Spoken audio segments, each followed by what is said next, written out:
Hello and welcome to the 40K Parley podcast. This is Book 1, Chapter 3, Part 2. So, I know I wanted to cover all the armies and go over selecting an army all in one podcast, but for the sake of, keeping the podcast around the hour mark, I decided to split it. So this is Part 2, and today we're going to talk about the nuances, say, of selecting your army, and by what criteria you should think about, and things that you should, do some homework into before you decide to pick and buy an army. All right, so, like always, I think the best way to do this is just jump into it. So, choosing an army. First things first, I would say do your homework. If you want to get into the hobby, go down to the local hobby shop, or go down to Games Workshop and take a look at the minis. And Games Workshop does this thing where I think almost all the Games Workshop stores I've been into do not put the prices of the models on the back of the box. So I mean, you can flip them over as much as you want, but it may not have the price tag on it. Whereas a hobby shop, I mean, if you're looking for prices and trying to price things out right off the bat, like a hobby shop may be a better place to look into those things if money is a concern while getting into this hobby. When I did Book 1, Chapter 2, we did the cost of playing, and like I said, I would really like to see people getting into the hobby at, I don't think that it's possible to really get in, below that $450 mark. And I think $500 is a good point to really aim for in that aspect. But, to avoid having the whole conversation about the cost and what everything costs, let's move on. But, it's, doing your homework. Go down to the shops, take a look at some of the models.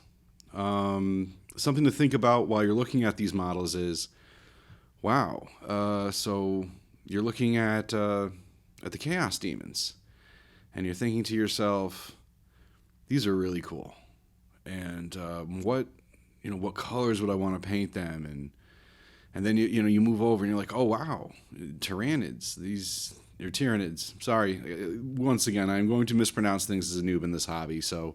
Like I said, feel free to rip me apart, and I have no problem punching down in the comments, clearly.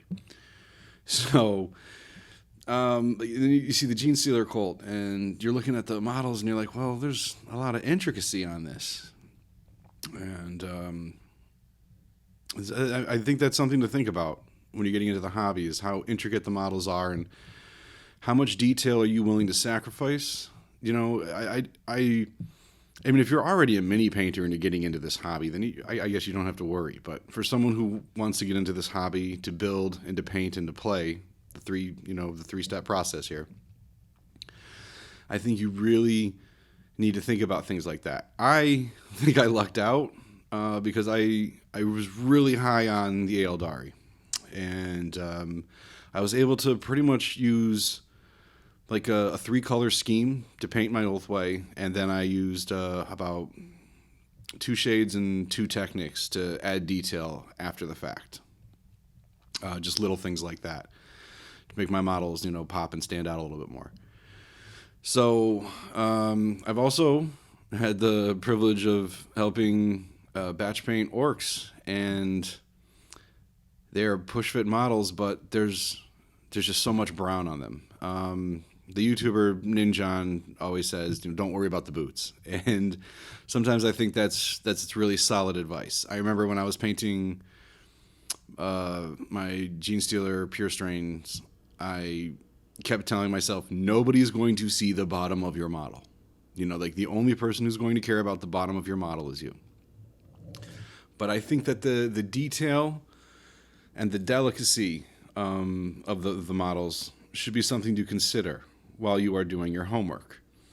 I was really high on the Harlequin units, and I bought a box, and then realized I can't paint a checker pattern very well, and that I'm not going to be able to detail them the way that they, at least not now. Like I said, I'm working on my painting and I'm getting better slowly over time.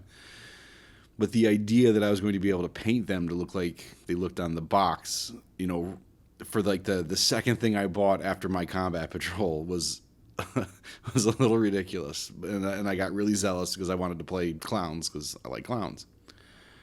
So I would say go to the stores. If you don't have like a local games workshop or a local hobby store, if you're living in the sticks, and like I said, I know how things are here in New England where it's kind of hard to drive an hour without finding some kind of shop that will sell Magic cards and Games Workshop stuff. So, but I don't know how that is in other parts of the country and other parts of the world. So there's always YouTube, and there's plenty of resources on YouTube, and there are other podcasts obviously, and you can get a good feel, and you can just type in Warhammer 40,000 and then the name of whatever army you'd like into YouTube, and you'll get a plethora of videos to watch based on the topic. Everything from how to paint them to lore, which factions to pick rather,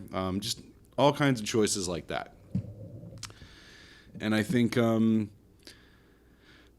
it can be a bit overwhelming at times too, because you want to get into it, and you want to buy things, and you want to play. I mean, your ultimate goal is to get that army painted so you can play. And there are steps, like you can't just jump through those steps. You can't. I mean, I guess you can if you really wanted to have somebody else paint your armies and paint your minis. I know people that paint armies and paint minis for people. That's a thing that they do. But as a hobbyist, I really enjoy, painting and building. And I just finished gluing up a rock grinder and a Goliath rock grinder, and I'm getting ready to paint it. And I'm actually priming different parts of it with different primers to have different looks and effects on different parts of it. I don't want and I'm not gluing on the minis that go into the vehicle until I can put some detail paint on them, and then once I have them in the vehicle, I will very carefully glue them onto the vehicle. So I mean, like there's a process there, and it takes a lot of time, and there's going to be trial and error when you're putting things together too. So I don't want you to get discouraged with with things like that. Stick with it, and if you make mistakes, there's something called kit bashing in this hobby, and I dabble in it, but I don't. I've mounted a sword on a Wraith Lord, and I've put like guns and like holsters on backs and things like that, and arms that I liked better for another set. I'll shave down to look like the arm of the person that I'm the mini rather than I'm putting it on. So I mean, like these things you can do. You can, if you mess something up, you can find a way to fix it when you're building. But like I said, first things first. Before we even get to building, before we even get to painting, we're still doing our homework here. We're still going over the choices. We're still going over the armies, and we're still trying to find out what you like. YouTube, like I said, is a great resource. There are some absolutely amazing channels on YouTube. I will say if you want to get a feel for like how Warhammer is played, and the enthusiasm that people bring to the game, and if you want to like see how an army plays and like what their tactics do, Play on Tabletop is a great YouTube channel for that. Sometimes when I'm painting, I'll just have Play on Tabletop on in the background, and I'll just sit there and look up every once in a while and just be like, wow, like they're killing it, and they're really going at each other, and they condense like 2,000 point games into like 45 minutes, and they explain everything that's going on to you while it's happening. So it's just a great way to get a feel for an army and how it works. I would definitely recommend checking out Play on Tabletop because, like I said, they're just really good for that. For that kind of, like to get the feel of what your army's going to do in battle. Are there too many choices? Are there too many armies?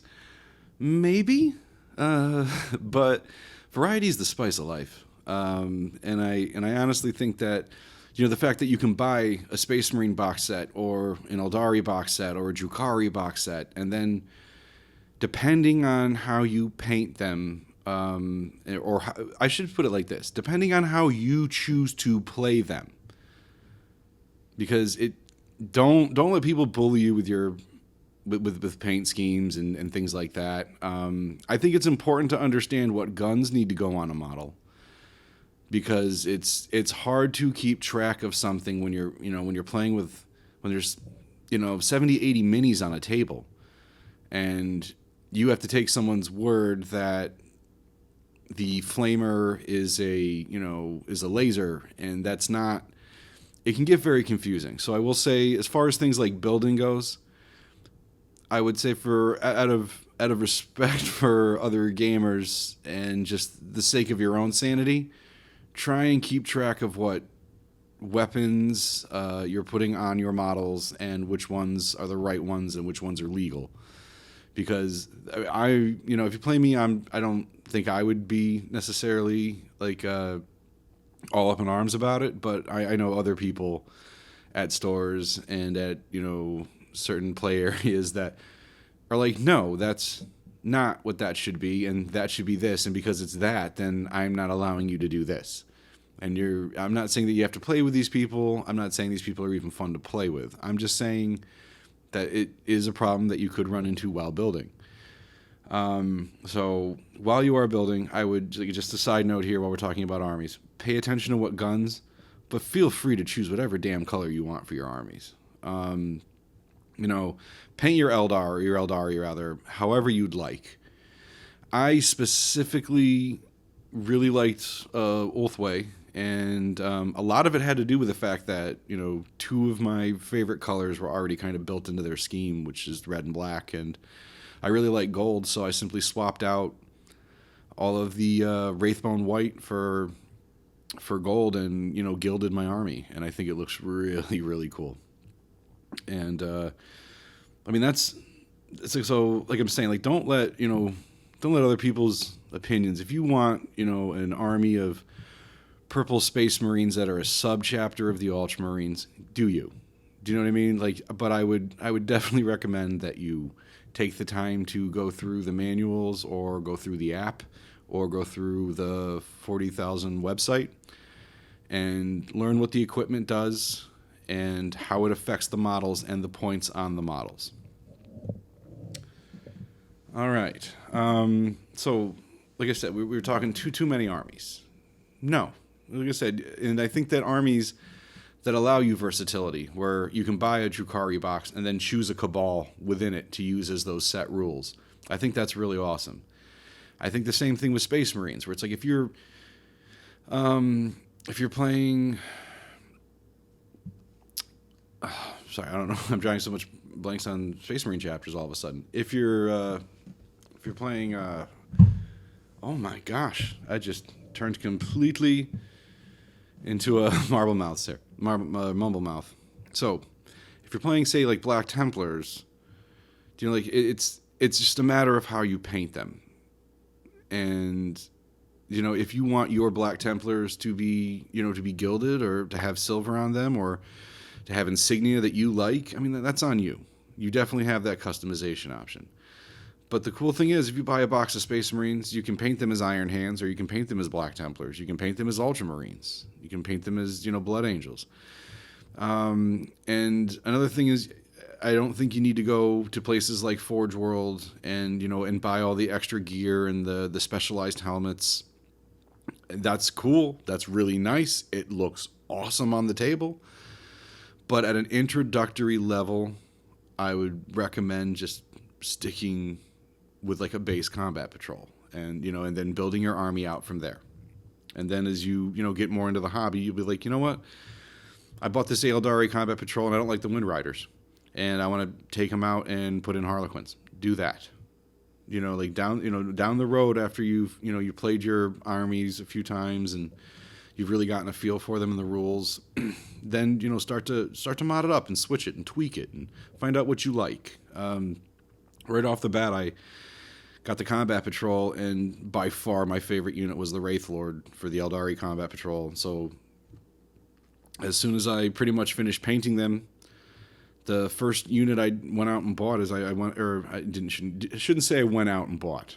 I went on Amazon and purchased another Wraith Lord and got that home, and it actually sat in a box because I bought a couple other units and I painted and built all those first.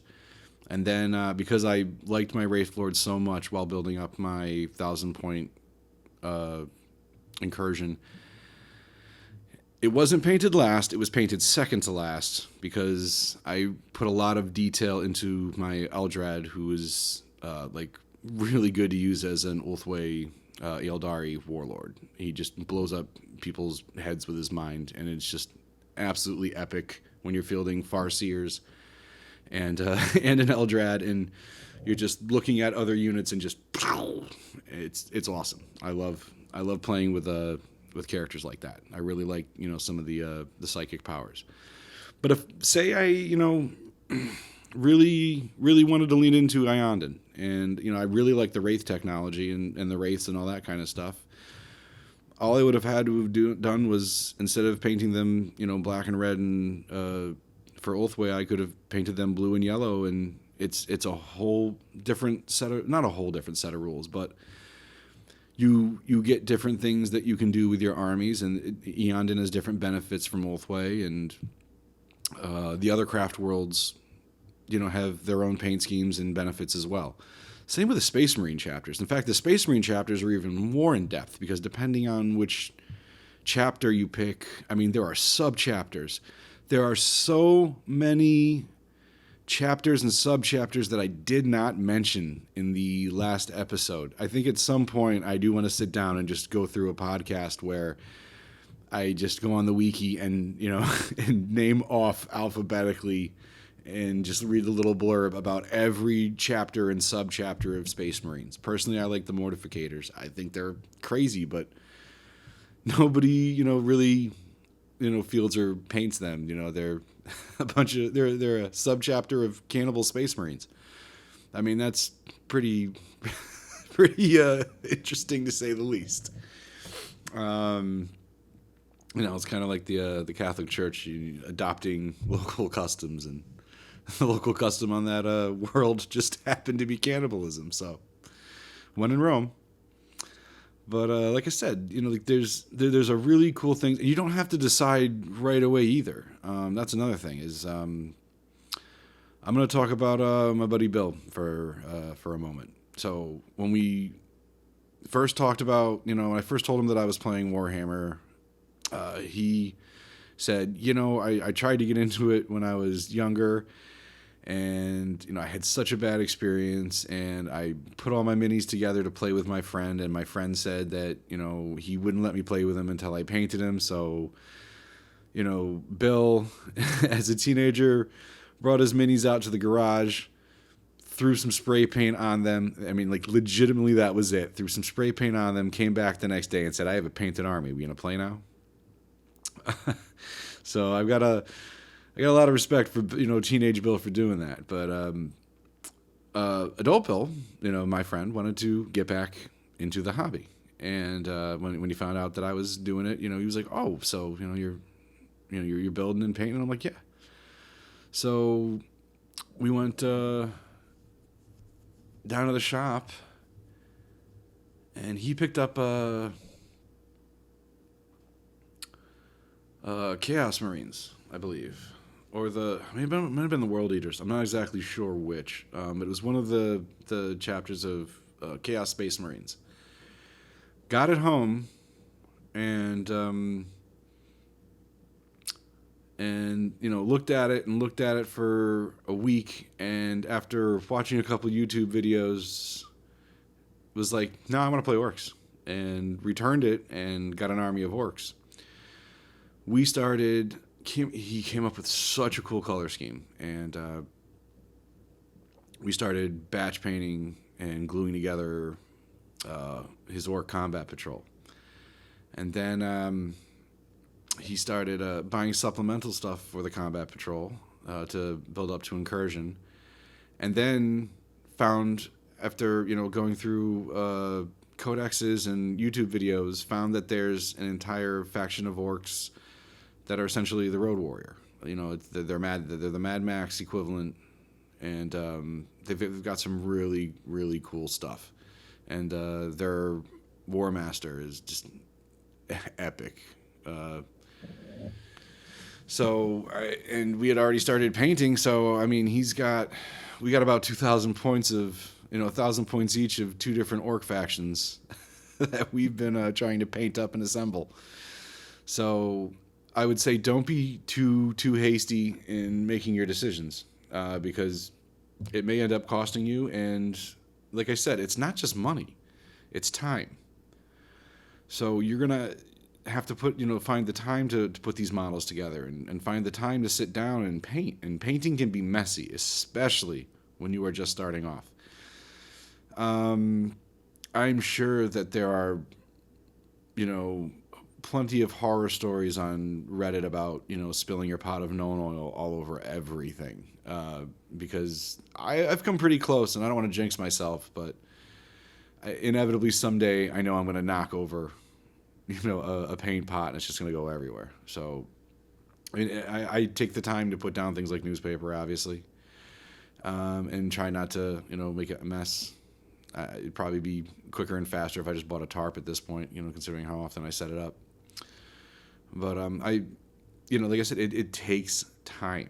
So I mean, like, it's you can look at it as a monetary investment in your army, but you need to look at it as a time investment too.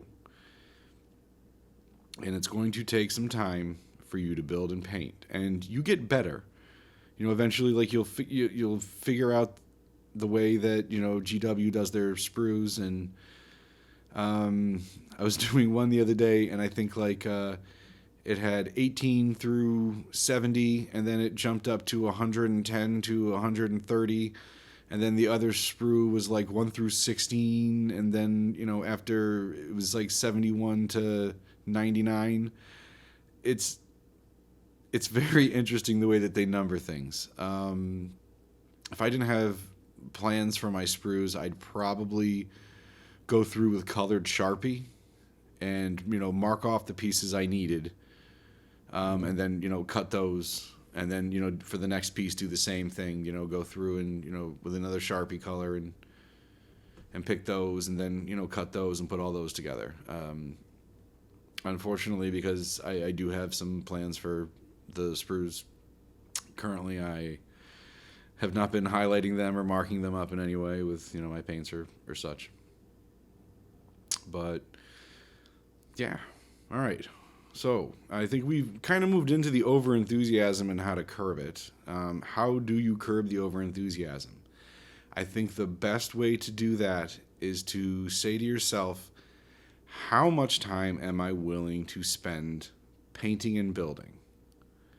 And like, pick up the Combat Patrol, and everybody, it's going to take different people, different gears to lock into to figure this out. I mean, it's not something that it's just going to be, and if it is awesome, then like you're ahead of the game. Like, if you can just open up the box, look at the instructions, and be like, okay, yeah, I get this, and just go right to town, awesome. It was not that way for me. Especially considering I had to keep flipping to the back of the book to make sure that I had the right weapons, and then flipping back to the web page to make sure that the right weapon corresponded to the right picture, to the right thing to put on the model. And I still have to do this.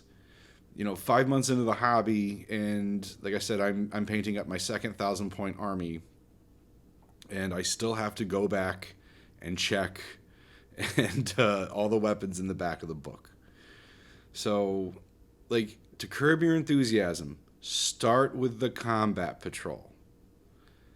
And like I said in the in the cost to play, maybe pick yourself up one of these like these discount, getting started paint kits that GW or sells through, or Citadel sells through GW online, and that'll give you like a decent color array. And then when after you've glued everything and you've primed everything and start figuring out what colors. Another hot tip real quick, and I think I'll go over this again in painting.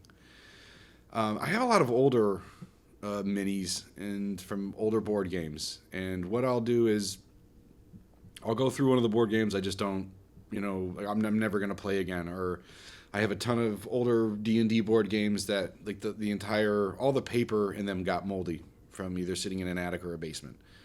So I literally tossed anything that was made of paper and cardboard, cleaned the dice, cleaned all the plastic for the miniatures, and I used those essentially as my testers. So you can think that a color is going to look good, or that two color combinations are going to be awesome, or that you're going to, but wait. While you are priming, paint an extra mini, like from an older set, or just, something you really just don't, like you don't mind if it gets ruined, whatever. And I bought a ton of fantasy board games that Hasbro was trying to fob off, and they all ended up in Five Below. So I bought $25 worth of these. I believe they're based on Magic the Gathering, actually. That's why I ended up picking them up, because I wanted Magic the Gathering minis. So yeah, I bought and the game itself is, I'm not a fan. I don't want to sit there and beat the crap out of a board game. I didn't have any fun playing it. I think it tried to combine too many things, and it just didn't work right. But whatever the case is, I've got a box in my hobby closet of about 200 Magic the Gathering miniatures, and whenever I go to paint an army of Warhammer, I'll grab one or two minis out of the box and prime them with the Warhammer minis. And what I'll do is, if I've never tried a paint technique, or if I've never used a color, I'll try it on that mini first and see how it looks. This is really good for testing technicals. I can't think of the name of it now, but there's a technical I bought once, and I thought it would be awesome. I thought it would be more, bloody and red, and instead it fills in like a dark crimson, but it stains everything it touches pink. So I now use it for like, flesh colored, and like wounds and things like that, but it certainly wasn't going to work for what I, expected it to do. I expected it to work just like, a Known Oil or what is it, Argax Earthshade, where, it just would give it just a little bit of a darker tint and stain really nice into the corners, and it didn't. I mean, it literally stained everything, this pink color. So it has its uses, but not for what I was trying to do at the time I was trying to do something. So thankfully, I had those tester models, so I didn't just, waste all of my time painting up through Combat Patrol.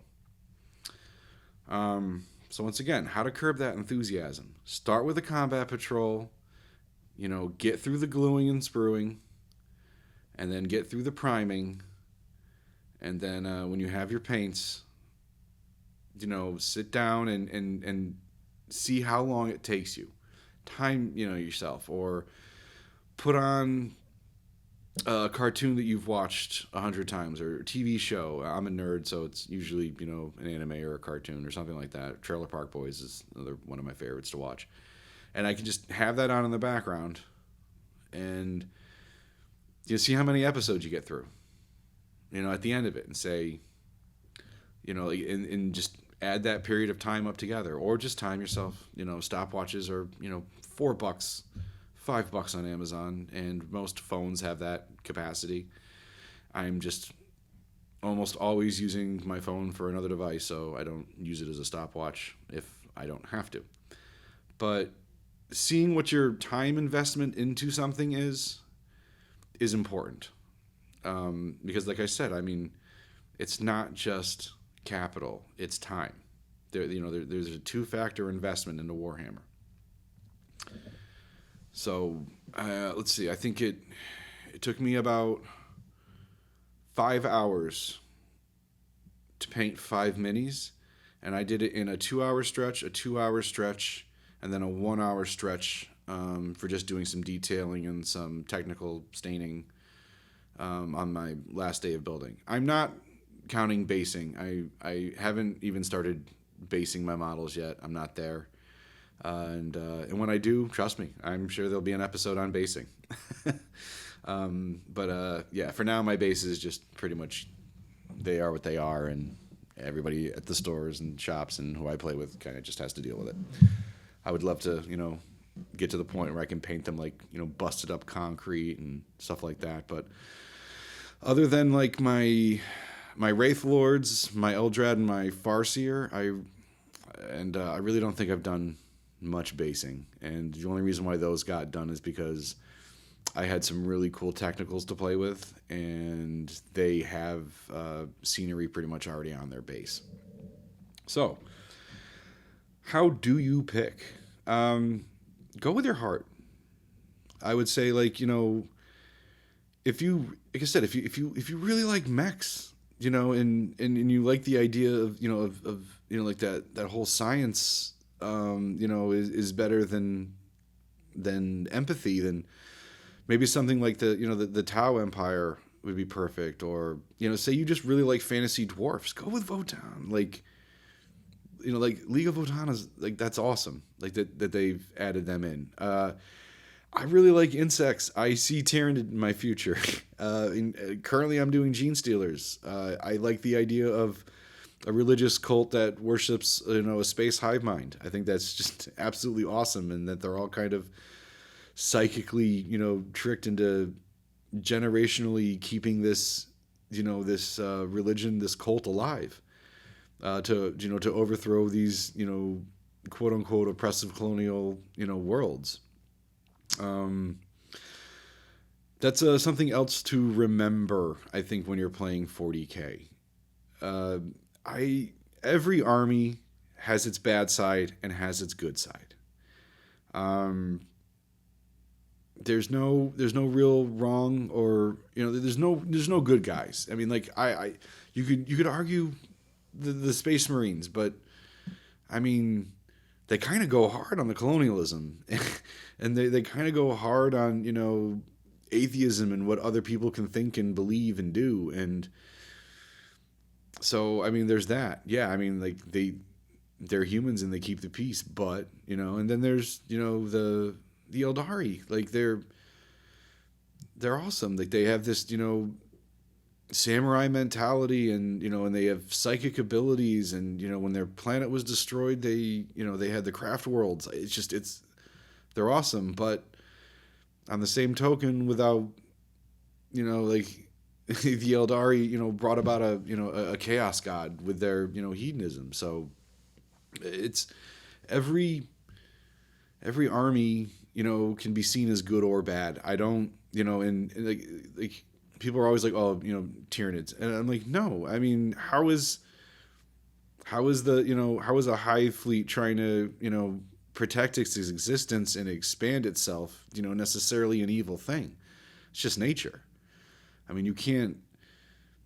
Yeah, it's just like I said. Like every army is good or bad. I mean, don't let anybody tell you, oh, they're the bad guys or they're the good guys. I mean, and then you could argue for chaos being bad guys, but I mean, the gods they worship are the gods of human emotion, or not human emotion. Excuse me, gods of emotion. Because I mean, there's the other races, obviously, and the Eldari, their emotions obviously play into the the gods as well. So, like I mean, they're doing their own thing, and and they think what they're doing is right. Like it is all a matter of opinion. I mean, there's nothing black and white in Warhammer unless you paint it that color. Just kidding, just a stupid joke. But Warhammer is a big gray area as far as the factions go. So I wouldn't let you think that any army is a paragon of justice and good. At the same token, I wouldn't tell you that any army is completely evil. I mean, demons just simply exist. It's just not they don't like things and they like torturing things and they're sadistic, but on the same token, they exist.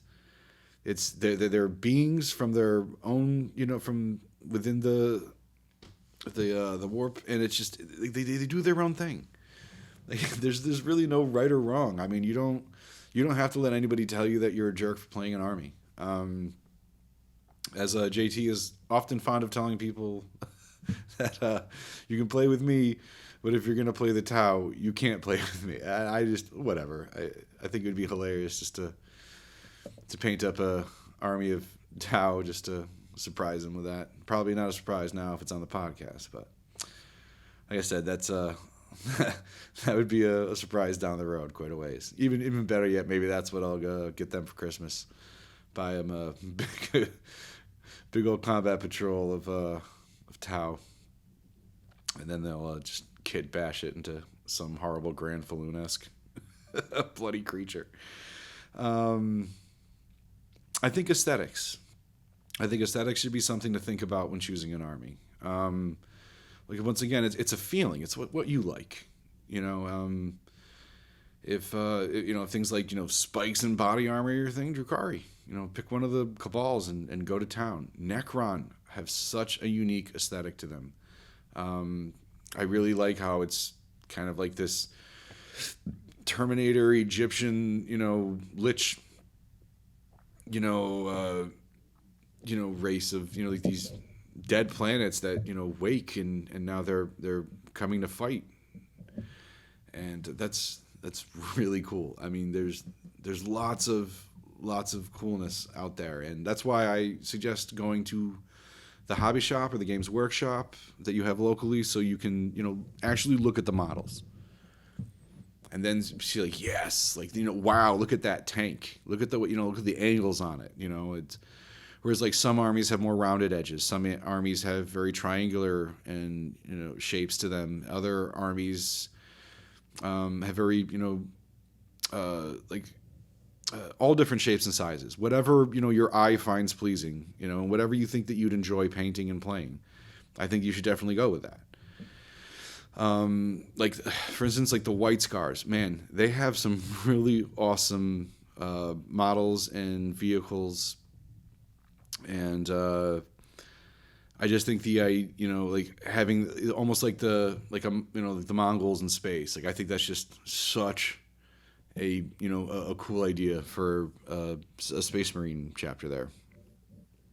But yeah, like it really comes down to what you're going to like. And I mean, you can look at models on the box and think that they're beautiful, but I also don't, want you to think that at an introductory level, like me, like an idiot, that I'm going to go to the store, buy a box of Harlequins, put them together, and then, oh no, like how am I gonna do this? How am I gonna paint this? So needless to say, I think all of my Harlequins right now have black legs, and then at some point I'll go back and maybe do some designs once I get a little bit better with like a 000 brush and really do some cool designs on them. Also, there's decal. Like there's a little cheat code for painting. Use your transfers, use your decals, put them. When you get them with the armies respectively, look up what they are, or just put everything's cool on there. Like I said, I would tend to tell you not to let people, be jerks about, things like that. I would honestly pay attention to your weapons, because that is important to play, and which is another thing, strategies and tactics. Certain armies have strategies and tactics to them. If you have a hobby shop that has a couple of the codexes, ask the clerk if it's okay if you can, finger through a couple of the codexes, because you're interested in, playing a few armies, but you don't know which one you want to invest in. And usually they'll be pretty cool about it. if they have the codexes, and they'll let you look at them for a few, and you can kind of get a feel for how they will perform on the battlefield. Once again, I don't think there's any better place than YouTube to really get a feel for how an army plays on the tabletop, other than just going to a Games Workshop store or a tabletop gaming store and playing, or just find out when they play, and then just go in with a bottle of water and just watch them play for a little bit, and see how it is. Don't let certain things within the community discourage you either. I mean, like I said, play your way. But each army has their own strategies and tactics, and then there's allied units. So I think it's awesome that with certain Eldari, under certain circumstances, I could actually have Drukhari units. So if you really liked the Eldari, but Drukhari looked really cool too. I mean, there are ways to field both of them, if you meet certain criteria. And with the Gene Stealers, I can put, depending on which faction, you can have Astra Militarum with you. So if you wanted to, want to check out Astra Militarum models, but you're really high on the Gene Stealer cults, you can kind of do both. I mean, like, allied units are definitely something to think about too, because you can end up, and like I said, like, say at some point I start supplementing Gene Stealer cults with Astra Militarum. When I want to jump to Astra Militarum, I'll either A, have units already painted and ready to go for Astra Militarum, or B, at the very least, I will have experience painting them and assembling their models and using their weapons on the tabletop. What helped me? I'd say, having a friend help me get into the hobby. JT was indispensable. His knowledge of the hobby was aeons beyond mine when I when he brought me into the hobby, and it certainly helped me. And JT helped me get the hang of gluing when I was getting really frustrated with that, and sat with me and painted with me. And actually, even my first few models, I didn't prime. They were all primed by JT. It wasn't until about halfway through my combat patrol that I was, priming my own models, because they were just like, just give them to me, I'll prime them, whatever. So I mean, I had a little bit of help in assembly, and like I've sat down with Bill to help assemble, and I've sat down with Bill to help batch paint, because that's how you get orcs done. You got to batch paint. It's just, oh gosh, it can be rough. And if you like I said, and if you have 20 minis and they're all sitting in front of you, you're just like, all right, well, let's throw purple on the palette, and everything that needs to be purple is now purple.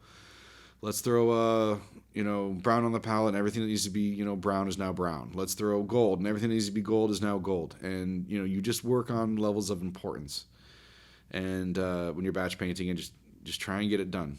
And I actually like batch painting, because by the time I get to by the time I finish putting the paint on one mini, the one that I had started with is already dry, and I can just keep going down the assembly line. So anyways, what helped me? I'd say having a friend who's already in the hobby. If they're up for it, ask them a ton of questions. Go with them when they play, and just ask them for whatever help you need, and hopefully you got a good friend like I have, and they'll come and they'll help you. So I'm very lucky to have two really good friends that play, and it's been a joy, and I like talking about the hobby, clearly. I still, like I said, I've only read 2 codexes. I have so much more, and there's another YouTube channel, Major Kill, and he goes over a lot of lore, and he does it in a humorous way, so you're not bored.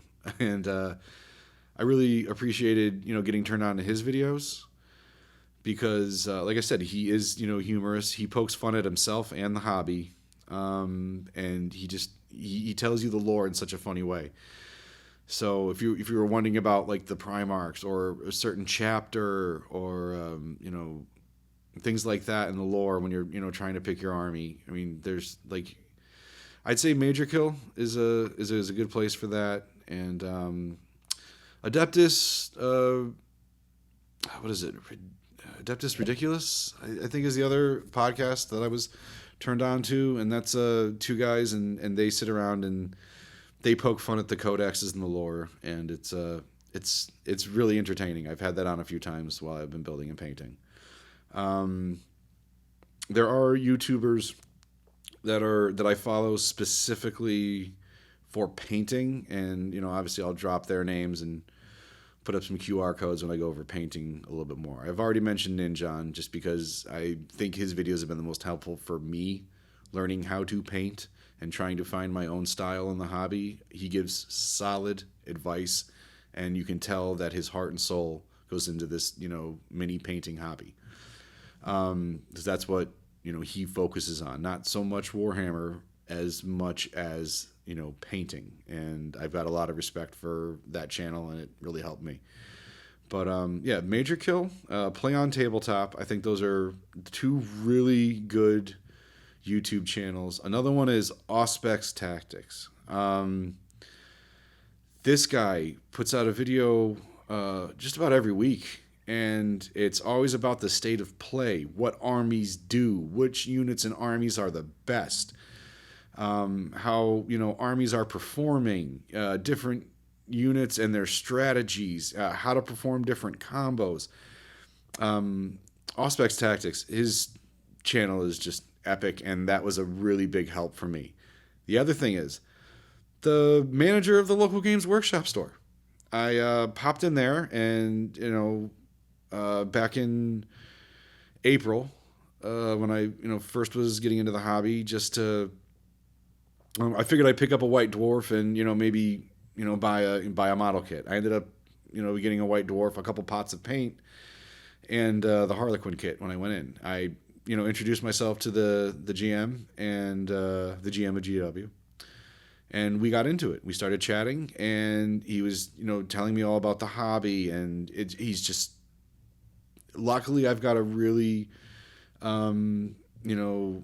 extrovert store manager down there, and down here locally, and he's just absolutely awesome. I love going in there and chatting with him, and he's really cool about it, and he'll be like, hey, this is this, and hey, that's that, and you don't necessarily maybe you should start with this, and there's this brush, and if use this brush before you get into this brush, and we've had talks about paints and what paints do, what armies do, and having someone who is is like that, who's personable and is an extrovert, and clearly is into the hobby.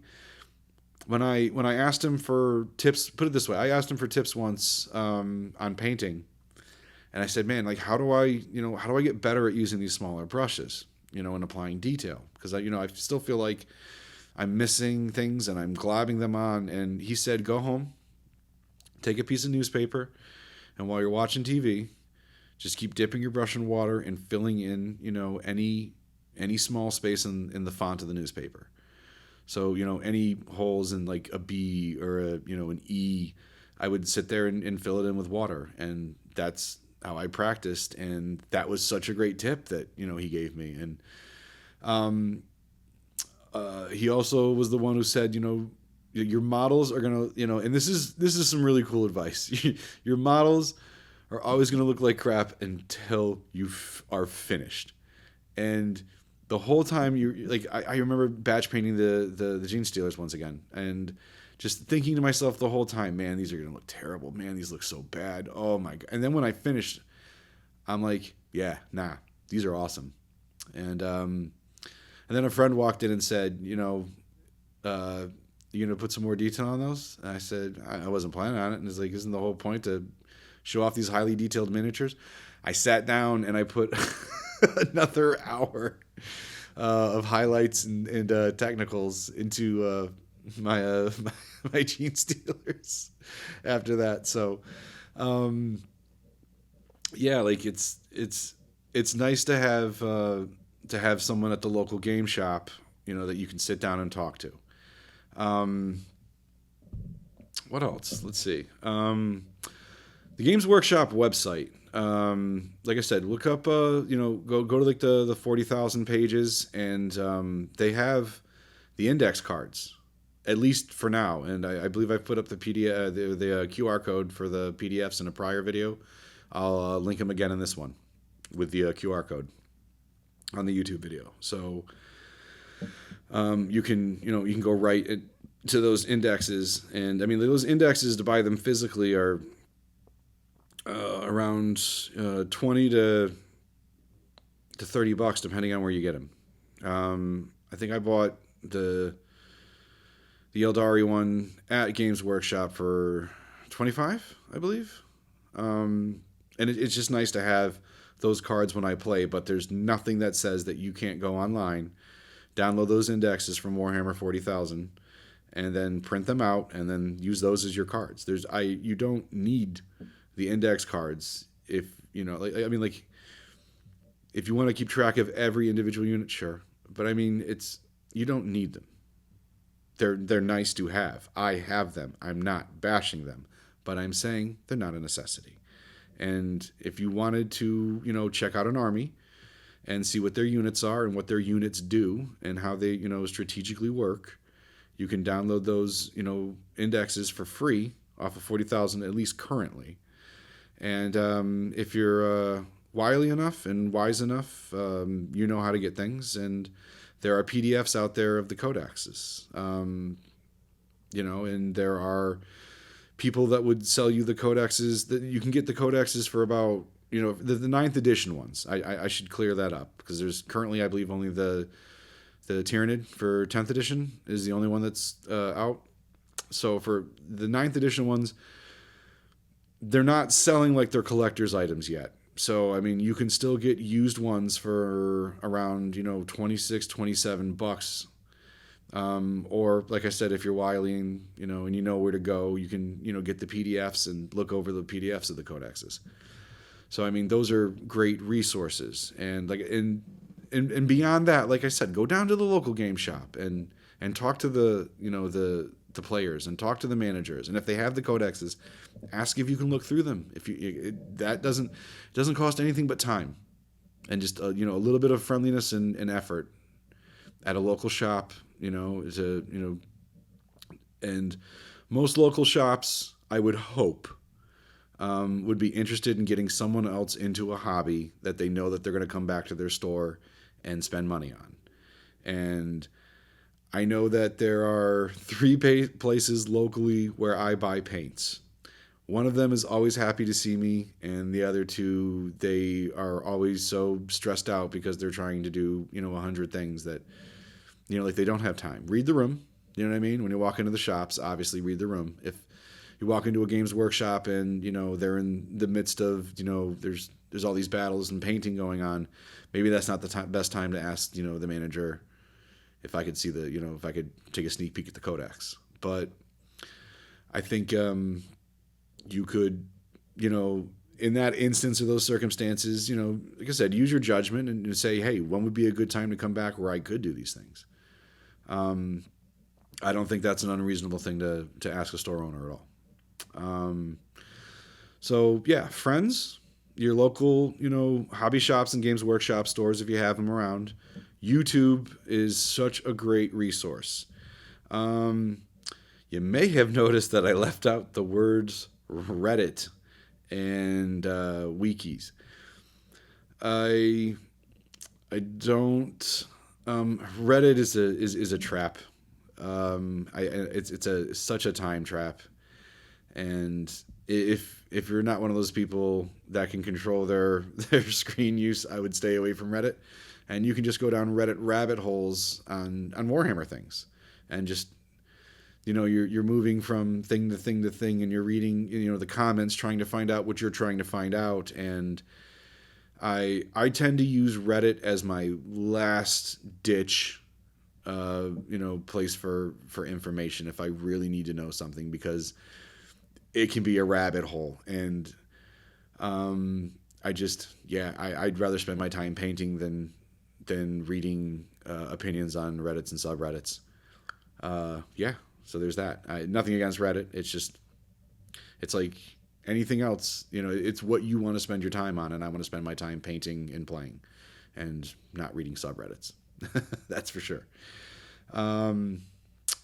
So my first army was, like I said, I picked the Eldari. I've been chatting them up now for 4 podcasts, and I really, really dig them. Like, they're samurai space elves. I absolutely love it, and I really like the wraiths. I think I really like the idea of they can't essentially reincarnate or go to a state of heaven or bliss or anything like that, or any higher plane.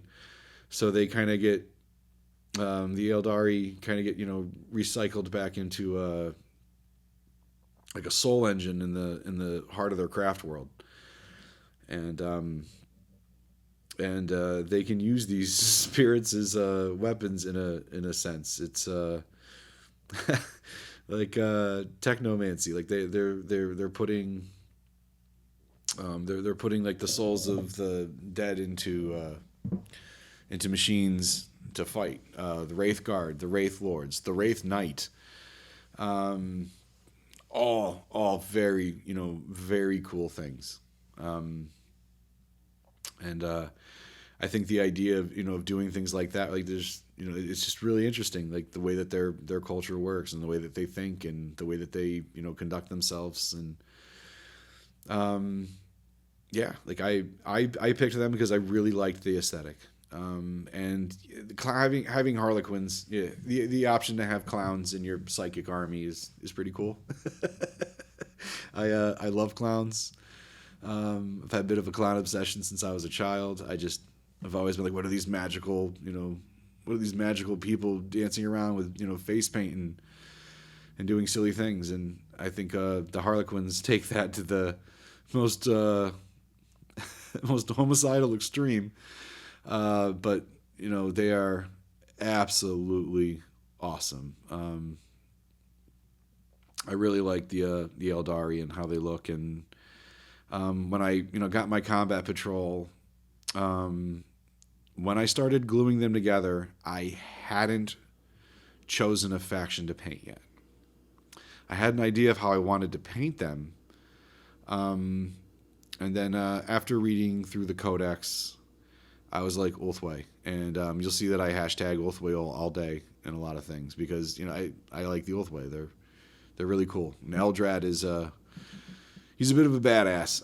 Other people may not see it that way, but like I said, there's so much gray area in Warhammer and the Lord and the story. So I think it's kind of an interesting thing.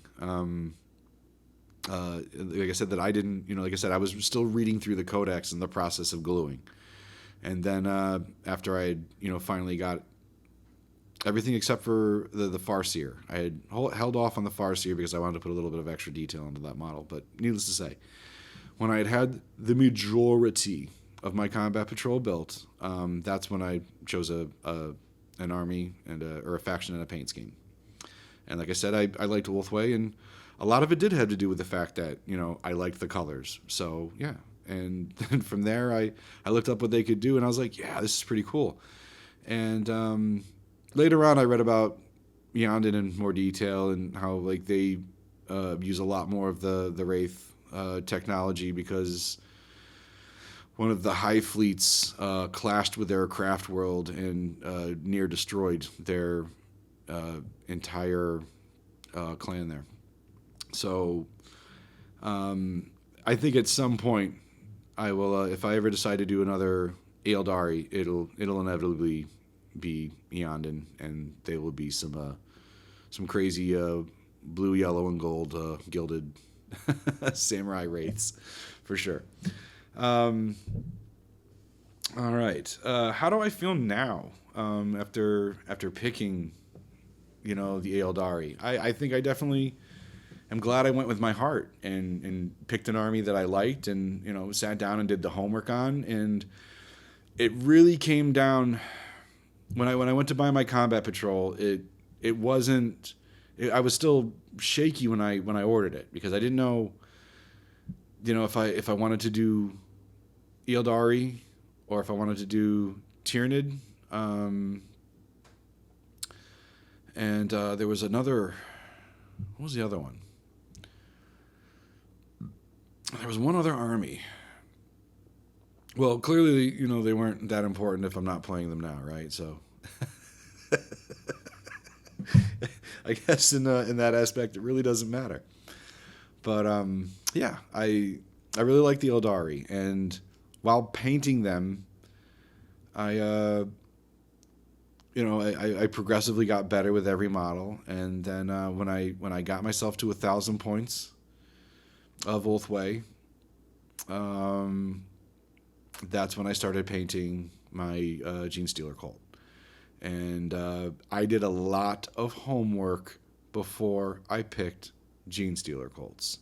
I just like they're awesome, and I'm having a blast painting them. And I honestly, some of their tactics are so cool. I really just can't wait to see how they play on the battlefield, because they. Every army is unique. I don't want to say the Genestealers are unique because every army is unique and has its own thing. The Elves, the Eldari, the Eldar, the appropriated names here for Space Elf. Yeah, I really really dig their aesthetic and had a blast painting them. And while I was now they have fans of straight, I think is where I was going with this. Before I get too off topic here, they have fans of straight, and that's such a cool ability, where you can literally roll a set amount of dice at the beginning of the game, and then throughout the game during certain phases of play, you can remove one of your dice with one of your rolls from the Strands of Fate, and that's an awesome ability. In fact, so awesome, I believe they've been trying to nerf it for a while now. But yeah, I feel really good because I picked an army I liked and painted them colors that I liked. And when I put out, my army, I'm very, very proud of it because it's an accomplishment, and I put in all the work, and I like what I picked. I don't, it wasn't drudgery to build and paint it because I knew it was going to pay off for my, for my own sake in the end, for my playability, for what I like as far as aesthetics go, as far as tactics go, and as far as units go.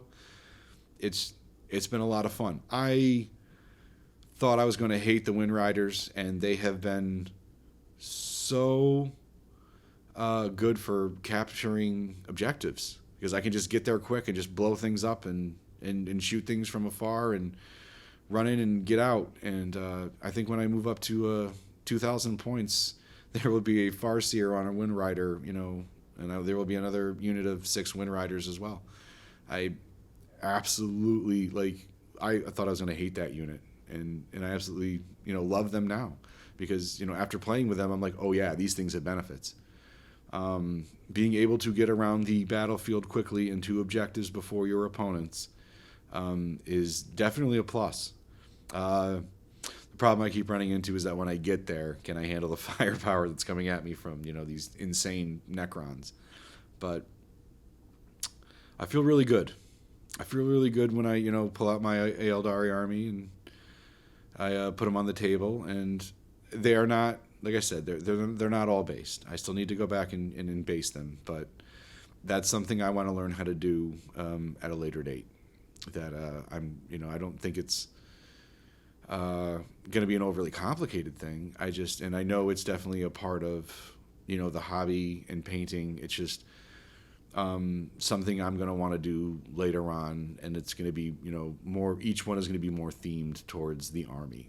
For instance, my Gene Stealer Colt is Innerworm, and they're from Fleischgate, so I want there to be, pink, bloody, hunks of meat, which is what I intend to use my sprues for. I'm going to take pliers and an X-Acto knife and cut them into, steak-like hunks, paint them pink, and then, stain them all up and throw them on the ground at the feet of my, Gene Stealer Colts, to make it look like there's a bunch of, raw meat just hunked and, plunked all over the place. I think that's going to look really cool. I'm giving my Innerworm a very, fleshy, bony body horror look, and I'm having just an absolute blast painting these little horrors. These little horrors that, start off as, little cute babies, and, well, I still love them.